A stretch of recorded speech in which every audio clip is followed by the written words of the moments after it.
Welcome to my channel. आज हम लोग बीएससी सेकेंड ईयर मतलब थर्ड सेमेस्टर की यूनिट फर्स्ट जूलॉजी सिलेबस में से कवर करेंगे। ये जो हम सिलेबस कवर कर रहे हैं ये एमएलएसयू मोहनलाल सुखाड़िया यूनिवर्सिटी उदयपुर के सिलेबस के अकॉर्डिंग है।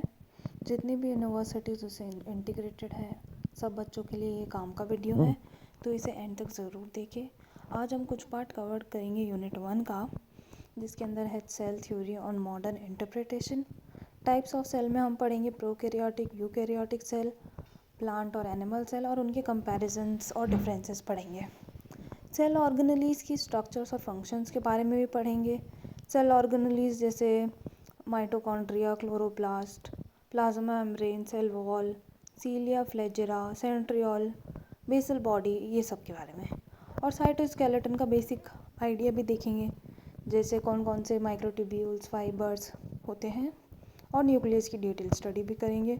साथ ही थोड़ा सा मैं एक्सटेंड करूँगी इस लेक्चर को, हम थोड़ा बहुत क्रोमोसोम्स के बारे में भी पढ़ेंगे कि इन केस अगर बाहर से थोड़ा क्वेश्चन आ भी जाता है तो इससे आगे नहीं जाएगा। तो वीडियो पूरा देखा, आप पूरा देखिएगा, और मैं इसकी पूरी प्लेलिस्ट बना दूँगी, तो आप पूरी प्लेलिस्ट को रेफ़र ज़रूर कीजिएगा।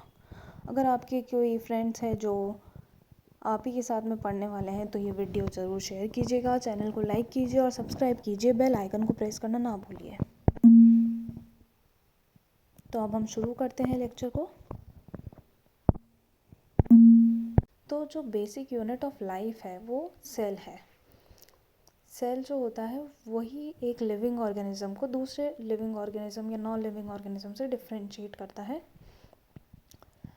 कुछ ऑर्गेनिजम्स होते हैं जो कि सिंगल सेल से बने हुए होते हैं, उन्हें हम कहते हैं यूनिसेल्युलर ऑर्गेनिजम्स। और कुछ होते हैं जो मल्टीपल सेल से बने हुए होते हैं, उन्हें कहते हैं मल्टी सेल्युलर ऑर्गेनिजम्स। अब जो एक यूनिसेल्युलर ऑर्गेनिज्म मतलब कि एक सिर्फ एक सेल है, उसी को ही अपन ने एक ऑर्गेनिज्म कह दिया है। तो जो यूनिसेल्युलर ऑर्गेनिजम्स होते हैं वो केपेबल होते हैं, अपने अकेले इंडिपेंडेंट एग्जिस्ट करते हैं।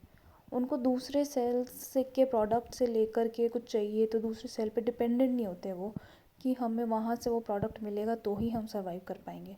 वो अपने आप में ही इंडिपेंडेंट होते हैं और एग्जिस्ट करते हैं। यूनिसेल्युलर ऑर्गेनिज्म सारे के सारे इसेंशियल फंक्शंस जो होते हैं वो परफॉर्म कर लेते हैं, जो भी उनको लिविंग स्टेट में रहने के लिए ज़रूरी है। अब कोई भी स्ट्रक्चर जो कि एक सेल से छोटा है या लेस देन अ सेल है, वो इंडिपेंडेंट एग्जिस्टेंस इंश्योर नहीं करता है। जैसे राइबोसोम है तो वो सिर्फ पड़ा रहेगा, अगर राइबोसोम है तो वो कुछ भी काम नहीं कर पाएगा जब तक कि वो सेल के अंदर नहीं है, जब तक कि उसके पास में कोई भी मैसेज नहीं आता है, या फिर वो जब तक डीएनए से आरआरएनए नहीं बनता, फिर आरआरएनए का पूरा क्लस्टर पैकेजिंग नहीं होती, तब तक राइबोसोम काम ही नहीं कर सकता है। जब तक उसके पास में एमआरएनए नहीं आता है तो उसके ऊपर वो बैठ के कोडोन्स को रीड करेगा, ऐसा कुछ भी नहीं कर सकता है अकेला राइबोसोम। तो जो सेल है वो ही एक ऐसी चीज़ है जो कि इंडिपेंडेंटली एग्जिस्ट कर सकती है। उससे नीचे वाले लेवल की जो सेल ऑर्गेनेलीज हो गई, सेल वॉल हो गई, सेल मेम्ब्रेन हो गई, ये अकेले कुछ नहीं कर सकते हैं, दे डोंट एग्जिस्ट इंडिपेंडेंट। अब cell is the basic unit of life. It is considered as structural and functional unit of organism. मतलब स्ट्रक्चरली भी ये एक इंडिपेंडेंट यूनिट है ऑर्गेनिजम्स की, और फंक्शनल यूनिट भी सेल ही है। बिना सेल के कोई भी फंक्शन परफॉर्म नहीं हो सकता है किसी भी ऑर्गेनिज्म में, क्योंकि बहुत सारी चीज़ें इंटर रिलेटेड होती है, एक दूसरे के ऊपर डिपेंडेंट होती है। तो सेल जो है वो सब कुछ ऑर्गेनाइज्ड वे में करता है, तब जाकर के कोई फंक्शन परफॉर्म हो सकता है, और तब जाकर के कोई भी स्ट्रक्चर फॉर्म हो सकता है। जैसे सपोज़ आरएनए ही बनाना है अगर, तो सेल के अंदर अगर डीएनए पड़ा है तो डीएनए से आरएनए बनेगा। खाली आरएनए कुछ नहीं कर सकता और खाली डीएनए भी कुछ नहीं कर सकता। डीएनए के ऊपर भी बहुत सारे एंजाइम्स जाके लगते हैं, बहुत सारे प्रोटीन्स इन्वॉल्व होते हैं, तब जा कर के एमआरएनए बनता है। इसलिए हम कह रहे हैं कि it is considered as structural and functional unit of organism. ये बहुत ही इंपॉर्टेंट लाइन है। आगे हम रीड करते हैं कि रॉबर्ट हुक, ये एक साइंटिस्ट थे, इन्होंने डिस्कवर किया था सेल को। वर्ड्स पे फोकस करना, इन्होंने डिस्कवर किया था सेल को। जो सेल था वो डेड सेल था, कॉर्क सेल। कॉर्क सेल आप लोगों ने देखी होगी, कोई भी अपन सपोज़ ये जो कांच की बॉटल्स होती है उनके ऊपर पुराने टाइम पे ये पायरेट्स वगैरह जो लकड़ी जैसा कुछ ढक्कन यूज़ नहीं होता था पहले, लकड़ी जैसा कुछ अंदर ऊपर कवर यूज़ होता था, उसे वो जो यूज़ होता था वो कॉर्क होता था। तो जो रॉबर्ट हुक ने जो सेल ऑब्ज़र्व करी थी वो कॉर्क सेल थी, और जो कॉर्क सेल्स होती है वो डेड होती है। डेड मतलब उनकी सिर्फ cell wall outer boundary present थी, प्लाज्मा मेम्ब्रेन एब्सेंट थी, ऑर्गेनेलीज एब्सेंट थे, पूरा खाली था वो। और उसने डिस्क्राइब किया सेल को, उनकी एक बुक थी माइक्रोग्राफिया में। इन्होंने, रॉबर्ट हुक ने तो फर्स्ट ऑब्जर्व किया था सेल, और जो साइंटिस्ट है लीवेन हॉक, इन्होंने फर्स्ट लिविंग सेल ऑब्जर्व किया था, और उन्होंने उस लिविंग सेल को नाम क्या दिया था, animalcule. The study of cell structure is called cytology. ये आपको याद रखना है, साइटो मतलब सेल के बारे में पढ़ रहे तो साइटोलॉजी मतलब स्टडी होता है, तो cytology. The study of cell structure, function and reproduction is called cell biology. Cytology के जो फादर हैं उनका नाम है रॉबर्ट हुक, ये इम्पॉर्टेंट है। और आगे ये जो है, Knoll and Ruska invented electron microscope. By this invention all structural details of this cell could be revealed. कि नॉल एंड रस्का ने इलेक्ट्रॉन माइक्रोस्कोप की डिस्कवरी की थी, उसी के बाद में ही हम इलेक्ट्रॉन माइक्रोस्कोप थोड़ा डिटेल्ड व्यू देता है अपन को किसी भी चीज़ का, तो उसी के बाद में ही हम स्ट्रक्चर के, सेल के स्ट्रक्चर के बारे में इलेक्ट्रॉन माइक्रोस्कोप आ गया, उसके बाद ही पढ़ पाए कि अच्छा सेल के अंदर ऑर्गेनेलीज भी होती है, वो कैसे वर्क करती है। ये सब इलेक्ट्रॉन माइक्रोस्कोप आने के बाद में ही पता चला, उससे पहले इतना नहीं था। अब हम बात करते हैं पार्ट बी की, सेल थ्योरी।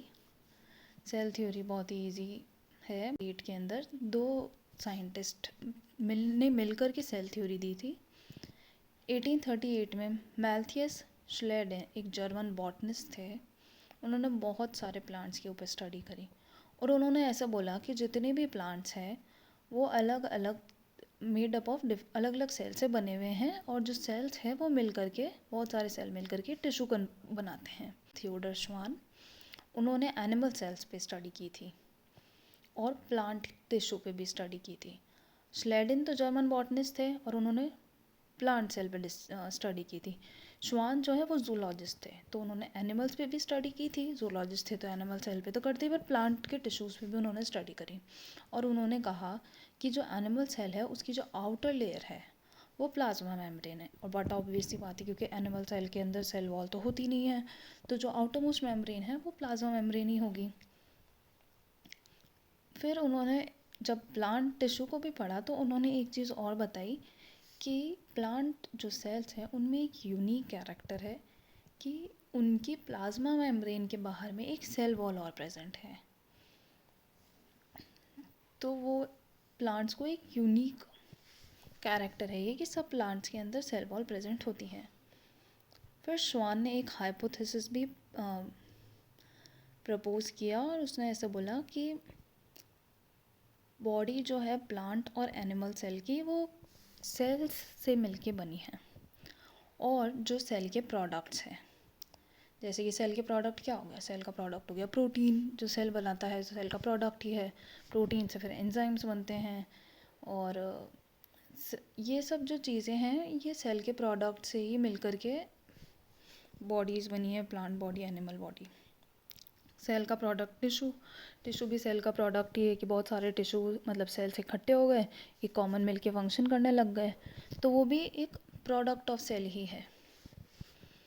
अब दोनों ने मिल करके सेल थ्योरी प्रपोज की 1839 में, और उसके कुछ मेन फीचर्स जो थे वो कुछ ऐसे थे कि जितने भी लिविंग ऑर्गेनिजम्स हैं वो कंसिस्ट होते हैं सेल और उनके प्रोडक्ट से। All the cells are structurally and metabolically similar.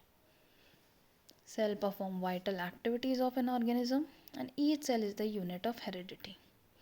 अब इनमें ये जो इन्होंने दिए फीचर्स अपनी सेल थ्योरी के, इसमें कुछ ऑब्जेक्शंस थे। जैसे कि इन्होंने बोला कि ये बैक्टीरिया और साइनोबैक्टीरिया ये प्रोकैरियोटिक सेल्स होती है, तो इनमें न्यूक्लियस एब्सेंट होता है, और cell organelles, membrane bound cell organelles भी एब्सेंट होती है।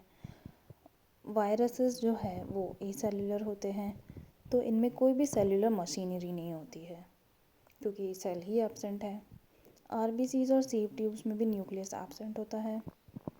Protozoans and many thylakoids have a nucleate differentiated body that can be divided into cell, hence they are acellular.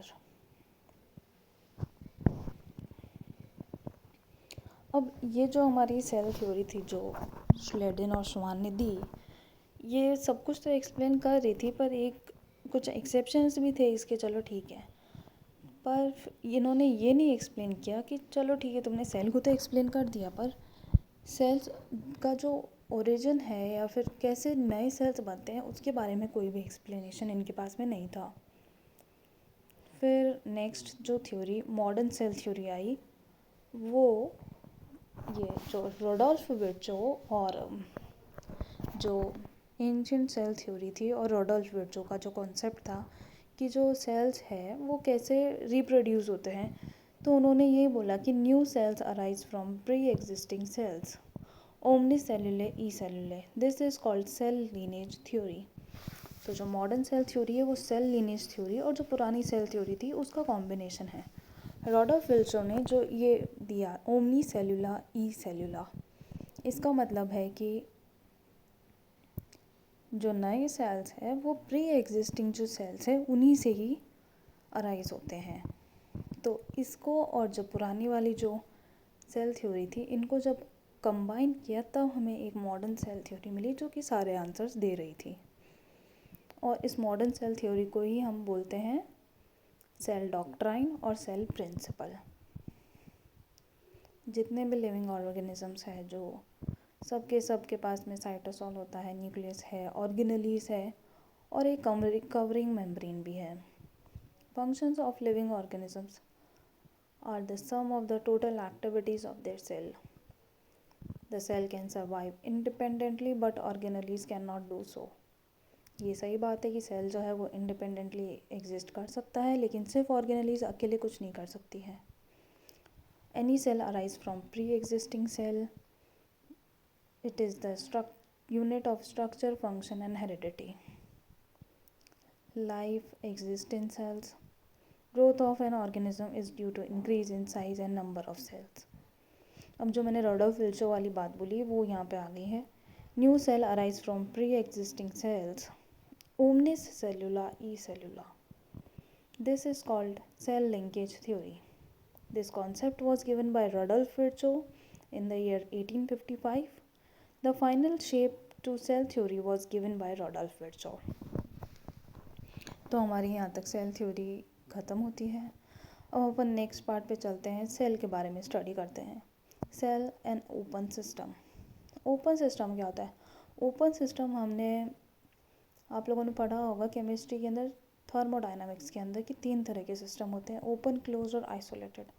तो सेल जो है वो एक ओपन सिस्टम है। ओपन सिस्टम वो होता है जिसके अंदर अपन मतलब जो सिस्टम है और जो सराउंडिंग है उन दोनों के अंदर मैटर का भी एक्सचेंज होता है, मटेरियल का, और एनर्जी का भी एक्सचेंज होता है पॉसिबल।